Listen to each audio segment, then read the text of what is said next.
There's a house in the northern woods of Maine that shouldn't exist. I say that because it isn't on any map, not on Google, not in the old town records, not even on satellite imagery. It's like it appeared out of nowhere, one day not there, the next, sitting like a tumor deep in the forest. The locals won't talk about it. Hell, most won't even admit the woods go that far back. But I know what I saw. It started 2 weeks ago. My friend Mark and I had taken a long weekend to get out of the city, hike, clear our heads. Mark was always pushing me into these off-grid trips, places where you could lose signal and yourself in the same breath. This time we went deep into the Baxter State Park area, away from trails and tourists, following an old logging road that looked like it hadn't seen a tire in decades. It was around the third day that we found it. We'd been walking for hours through thick pine forest, the sky above us a pale sheet of white. It was the kind of quiet that makes you paranoid. No birds, no bugs, just the sound of your own breathing and branches cracking underfoot. Then, out of nowhere, the trees ended, and we stumbled into a clearing. And there it was. A Victorian house. Not a cabin, not a shed. A full-blown, 2-story Victorian mansion. Filigreed iron railing, faded green siding, a widow's walk on the roof, all of it impossibly intact for being in the middle of nowhere. Mark stopped dead in his tracks. That doesn't belong here. He was right. The air felt wrong, too still, too heavy, like the forest was holding its breath. We approached slowly, half expecting someone to swing the door open and yell at us. But the place looked abandoned. The windows were intact but dusty. Ivy crawled up the walls, but not in the wild way you'd expect after years of neglect. It was patterned, controlled. There was no driveway, no path, just the house and the trees, as if someone dropped it here like a dollhouse. We should have left. We should have turned back and hiked until our legs gave out. Instead, Mark walked up the porch steps. "I just want to peek inside," he said. "Then we'll go. 5 minutes." I hesitated, but followed. I always followed Mark. The front door creaked open like it had been waiting. The air inside was cold, unnaturally cold, considering it was late spring. Dust coated everything in a thin, undisturbed layer like snow. The furniture was antique and intact, the kind of stuff collectors would drool over, but it was the silence that hit me first. Not just the absence of noise, it was a presence of silence, thick and pressing, like the house had swallowed all sound the moment we stepped in. We wandered from room to room, both of us talking less and less, like we didn't want to be heard. The house had a strange symmetry. It was sitting on a lace doily, perfectly centered on an oak side table. Silver, old-fashioned, with a rose engraved on the front. The moment he touched it, the temperature dropped another 10 degrees. "Check this out," he whispered, opening it. Inside were 2 tiny portraits, one of a young woman, the other distorted, smudged, as if someone had scraped the image away with a fingernail. But the weirdest thing, I swear the locket was warm in his hand, like it had been worn recently. Mark pocketed it, laughing off the chill. Cool souvenir. I felt sick to my stomach. We didn't explore upstairs. Something about the staircase gave me the worst feeling I've ever had in my life. The steps were pristine, but the shadows at the top seemed deeper. Like the hallway led somewhere much farther than a second floor. We left soon after, and the sun was already setting, though it was barely past noon. The trees outside had moved closer, as if the forest was reclaiming the clearing behind us. We camped half a mile away. Mark couldn't stop fidgeting with the locket, clicking it open and shut, open and shut. Each time it clicked, I felt a pressure in my chest. That night, I dreamed of the house. But it was different. Alive somehow, breathing. Its windows blinked like eyes. Something behind the upstairs curtains was watching me, smiling. I woke up to Mark standing over me, his face pale, his hands shaking. "It was in my sleeping bag," he whispered. "The locket. I didn't put it there." I looked at his hand. It was bleeding, and the locket closed tight. The bleeding stopped quickly, but the wound was strange. 3 thin cuts in a near-perfect triangle on Mark's palm. Not deep, but deliberate. Too precise to be an accident. He said he didn't feel pain when it happened, just cold. A kind of cold that reached inside him. I tried to brush it off, told him maybe the locket had a jagged edge. Maybe it opened on its own. Maybe. But the look on Mark's face made my stomach twist. He wasn't scared in a normal way. He was distant, like part of him hadn't come back from the house. We packed up and decided to leave early, cutting the trip short. Neither of us said it, but we both felt it. We weren't welcome in those woods anymore, but we didn't find the road. We should have hit the old logging path within an hour. Instead, we walked for 5. The sun overhead stayed in the same place, like time had frozen or the forest had bent itself around us. Every tree looked the same. Every direction led back into itself. Eventually, we found the house again. The exact same clearing. The same crushed grass where our boots had stepped yesterday. Same footprints. Same broken branch where Mark had leaned against a pine. It was impossible. We stood at the tree line and stared. The house looked newer now. Cleaner. I grabbed his arm. "What the hell are you doing?" He looked confused. I just want to check something. You said 5 minutes yesterday." He didn't answer, just turned the locket over in his fingers again. I noticed something I hadn't seen before. The back of the locket was etched with a single word. "Look." That's when I heard it. From inside the house, soft and slow, a music box. The melody was faint but unmistakable. A lilting waltz, old and warped, like it was playing underwater. It stopped after just a few notes. Mark's expression changed. "That wasn't playing before, right?" "Let's get out of here," I said. But it was too late. The front door creaked open on its own. Nothing moved inside, no wind, no shadow. Just the open doorway and the darkness behind it.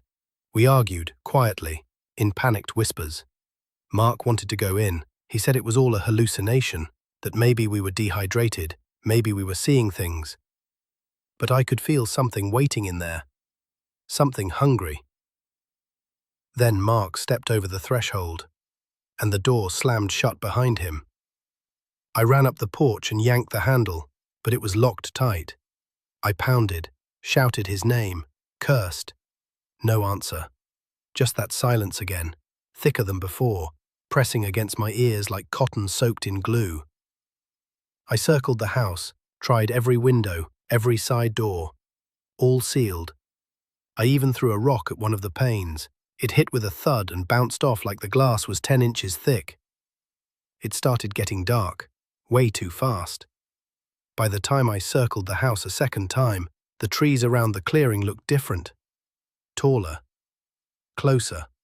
Like the house was sinking into them. Or they were leaning in. Then I noticed something else. Footprints in the dust on the front porch. My footprints. But I hadn't walked there yet. And next to them, another set. Barefoot. Smaller. I stepped back, heart racing. Then something moved upstairs. A soft shape behind one of the curtains, like a person shifting just out of view.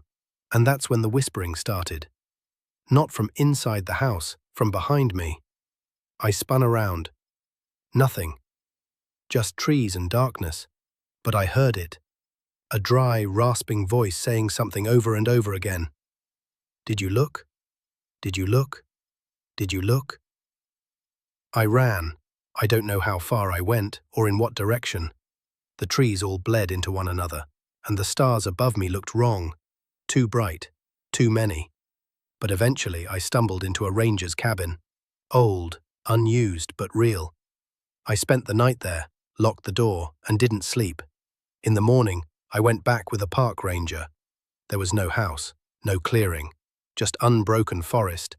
They found me incoherent, exhausted, and dehydrated. I spent 2 days in a hospital back in Bangor. They said Mark was Before we move on, please donate me in the form of subscribe. I opened it with shaking hands. Mark's portrait was inside now, and he was smiling. I tried everything to get rid of the locket. I buried it, deep, deeper than any animal could dig, in a forest 40 miles from my apartment. I didn't tell anyone. I didn't mark the spot. I didn't look back. 3 days later, it was on my kitchen counter. Same warmth, same metallic click when I opened it. Mark's face was still inside, still smiling, but this time there were words etched along the inside rim of the locket's lid. Look outside the window. I dropped it. It hit the linoleum floor and didn't bounce, just landed with a sound like a bell underwater, low, echoing, wrong. I didn't sleep that night. I didn't even blink, because I couldn't bring myself to look at any of the windows in my apartment. The locket sat there, unmoving until sunrise. The next day, I taped cardboard over every window. I told myself it was just stress, trauma. I was grieving, hallucinating maybe. It wasn't real. Except, the air in my apartment started to change. The lights flickered more often. Water from the tap ran ice cold, even on the hottest setting. My microwave clock started showing the wrong time, 11:11, every time I looked. Then the scratching started. At first I thought it was mice, but the sound came from the walls too high up, from corners too tight to hold anything living. And it wasn't random scratching. It was rhythmic. 1, 2, 3, pause. 1, 2, 3, pause. Just like the music box from the house. I tried to distract myself. I threw the locket into the garbage outside, walked around the block for an hour, came back. It was on my bed when I returned, and now the portraits had changed again. Mark's face was still there, but the other side, the previously smudged one, was now clear. It was me, my face, pale and expressionless, staring out of the silver frame. I finally broke down and called someone. Liam Wallace, a folklore professor I'd interviewed for a college article years ago. He specialized in anomalous architecture, liminal spaces, and urban legends. Basically, a walking encyclopedia of weird. I didn't tell him everything over the phone, just that I'd found an old locket in the woods, maybe from a place that shouldn't be there.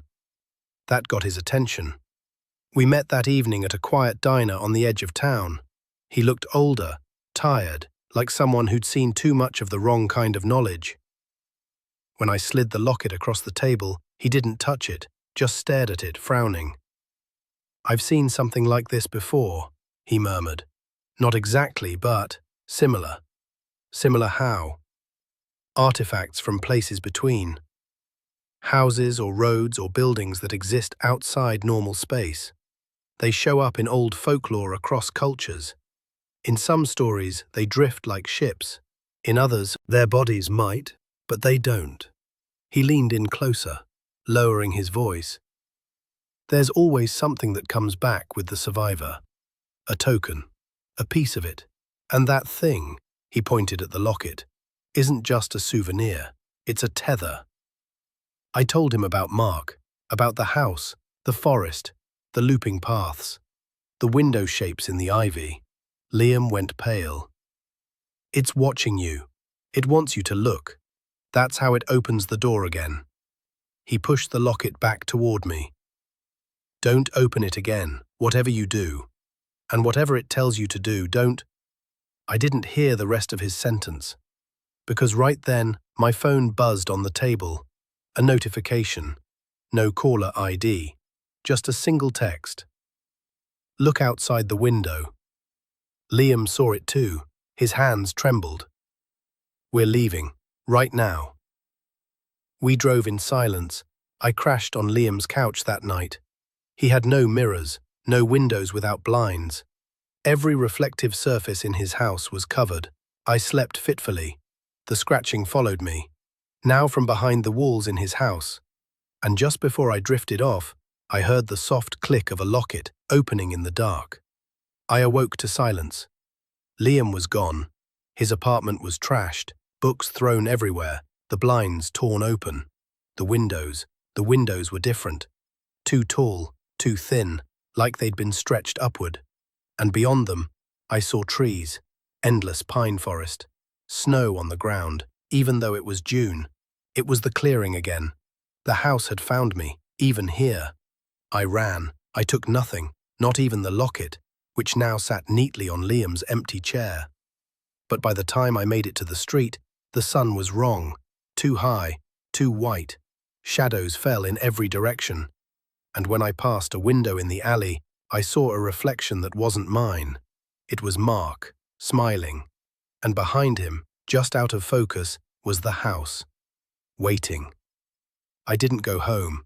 I took a bus out of town that same night with nothing but the clothes on my back and a phone that kept glitching every time I checked the map. I didn't know where I was going, just away, as far from the house, the locket, and everything connected to it as possible. For the first few hours it worked, no strange texts, no reflections out of place, no ticking. Until the woman sitting 2 rows behind me leaned forward and tapped my shoulder. "You dropped this." She held out her hand. In her palm was the locket, still warm, still ticking. I didn't take it. I stared at her. "Where did you find that?" She tilted her head like she didn't understand the question. "On the floor by your seat." It was clicking. I grabbed my bag and got off at the next stop, heart pounding. The air outside was thin, dry. The sign said, Oak Spire. The house, the woods, the door. But this time, I wasn't outside. I was in the upstairs hallway. The wallpaper peeled like old skin. The light bulbs buzzed with a faint red glow, and at the far end of the hall was a single door, slightly open, flickering with candlelight behind it. And Mark's voice, distant, strained, called my name. I walked toward the door. I didn't want to, but I had no control. The floor creaked beneath me. My body felt borrowed, like I was wearing someone else's skin. I pushed the door open. Inside was a perfectly square room. A child's bedroom, frozen in time. Tiny bed, cracked rocking horse, curtains drawn tightly shut. Mark stood in the corner, facing the wall. "Mark," I whispered. He turned slowly. His eyes were gone, hollow sockets leaking a black, syrupy fluid that hissed as it dripped onto the floor. "You should have looked sooner," he said. "It's always been waiting." I screamed and woke up choking. There, sitting on the motel nightstand, was the locket. Open, my portrait inside was changing. The eyes had started to blacken. I couldn't run anymore. I knew what the house wanted. It wasn't going to let me go. It didn't just want visitors. It wanted acknowledgement, a witness, someone to see it, remember it, carry it back into the world like a disease. I had to go back. I had to find the house on my terms before it found me again. I rented a car and drove straight back to Baxter State Park. The forest felt thinner than before, like the trees were bowing outward, creating a path. I didn't even need a map. Something in me remembered the way. My feet moved without hesitation, guided by memory, or maybe something deeper. The sun never shifted. It hovered high and pale as I stepped into the clearing again. There it was, the house, just as I remembered, fresh, untouched by time. The ivy curled neatly along the walls, forming delicate spirals that pulsed faintly like veins. The door was open, of course it was. Inside, the air smelled of rosewater and rot. Dust no longer coated the furniture. The floors gleamed. The curtains were new. The house had cleaned itself, prepared itself, for me. I walked through the foyer, the parlor, the kitchen. Nothing had changed until I reached the staircase. The upstairs hallway was glowing. Faint candlelight flickered from beneath every door. I climbed the steps one by one, my heart pounding so loudly it drowned out all other sound. I reached the top. The hallway stretched longer than it should. 10 doors on each side. Too many. The one at the very end stood open. I knew it was the one from my dream. I stepped inside. The room was waiting. Same child's bed. Same rocking horse. same suffocating air, and on there was never a me, not really, just a piece of the house that looked like your friend. It wears faces. It needed yours. He stood. I just had to bring you back, to get you to look outside. He pointed toward the curtains, the ones covering the room's only window. No, I said. I'm not. The walls began to breathe. The floor pulsed underfoot. From somewhere beneath the floorboards, I heard scratching. Loud now, desperate. Mark moved closer. You need to see it. That's how it comes through. Through your eyes. The curtains fluttered even though there was no wind. And then the window began to glow. I turned to run, but the hallway was gone. Behind me was only darkness. And above it, knocking. 3 hard knocks. From the ceiling. I turned back toward the window. The curtains slowly drew themselves apart. And what I saw outside was my apartment. The window in the child's room looked into my apartment. I saw my couch, my bed, the hallway, the door. And standing inside, in the reflection of the glass, was me, or something wearing me. It turned its head, smiled, and then walked into the dark corner of the reflection and vanished. I don't know how long I stood in that room, staring through the window into my own apartment. Time didn't work right anymore. The shadows didn't move. The light didn't shift. My body felt frozen, like the house was slowly winding its way inside me, tangle by tangle, nerve by nerve. Mark, if that was still Mark, was gone. So was the door. The room no longer had an exit. I was inside, and the house was closing itself around me. The window still glowed faintly. I could still see my apartment on the other side, unchanged, except for one thing. The locket. It sat on the table in that other place, open, ticking steadily. No one was touching it. No one was home. Yet with every tick, I could feel the room I stood in breathing, feeding. A thought clawed its way into my mind, horrible and heavy. The locket isn't just a tether, it's a key. Whoever touches it, opens it, looks into it. They're looking into here, into the house, into the place between. And the house watches back. I don't remember walking, but suddenly I was in the hallway again. Or a hallway. It stretched impossibly far in both directions now. Miles of doors, all slightly ajar, all breathing. Some glowed with warm yellow light. Others flickered red or blue or nothing at all. One door slammed shut behind me. Another opened without sound. I picked a direction and walked. Sometimes I passed people, shadows really, standing in doorways. They didn't speak, just watched with hollow eyes, faces blurred like wet ink. One of them might have been Liam. Another had Mark's build. One looked exactly like me, until I blinked and it was gone. Every few feet, I'd hear that same knocking. 3 knocks, sometimes from behind the doors. It was newer. Wooden, unpainted, no number, no knob. But I felt this one was mine. I pressed my hand to the surface. The wood was warm, pulsing slightly. The same rhythm as the locket. Tick, tick, tick. I whispered, "Let me out." The door opened, and I was in my apartment. Just like that, no flash, no noise. 1 second the hallway stretched forever, then I was home. The air was stale. My phone buzzed beside me, no new messages. The locket was gone. So was the scratching. No knocks, no voices, no shadows in the corners. I waited for something to happen, for hours, for days, but nothing came. The house had let me go. Weeks passed. I tried to go back to a normal life. I slept with lights on. I avoided windows. I refused to look at mirrors for more than a few seconds. But slowly, reality reassembled itself. The world felt solid again. Until last night, when the ticking returned. Soft, slow, faint, like it was coming from behind the walls. Then the lights dimmed. The air turned cold. And on my kitchen table sat the locket. Closed, waiting. I stared at it for a long time, afraid to touch it, but I knew I had to. I didn't open it, not this time. I just picked it up gently and placed it inside a small iron lockbox I'd bought weeks ago, lined with salt and old superstition. Then I drove far into the night, into a desert no GPS could name, to a place I'd heard rumors about on old forums.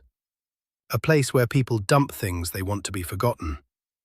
I left the box there, buried deep beneath stone and sand.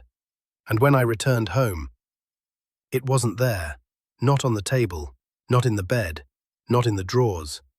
I thought it was over. Until this morning, when I turned on the news, there'd been a report out of Arizona. A family, hikers, had discovered something strange in the Mojave Desert. An old iron box, inside it a silver locket. The reporter smiled. Unusual find today, looks like an antique. No inscription, but it's warm to the touch. And when you open it, the pictures inside change, depending on who's holding it. I felt my heart seize. The camera zoomed in. The reporter opened the locket, and there they were. The two portraits. One was mine. The other was someone I'd never seen before. A new face. Someone else the house had chosen. And just before the screen cut to commercial, the reporter smiled again, turned toward the camera, and whispered, "Look outside the window."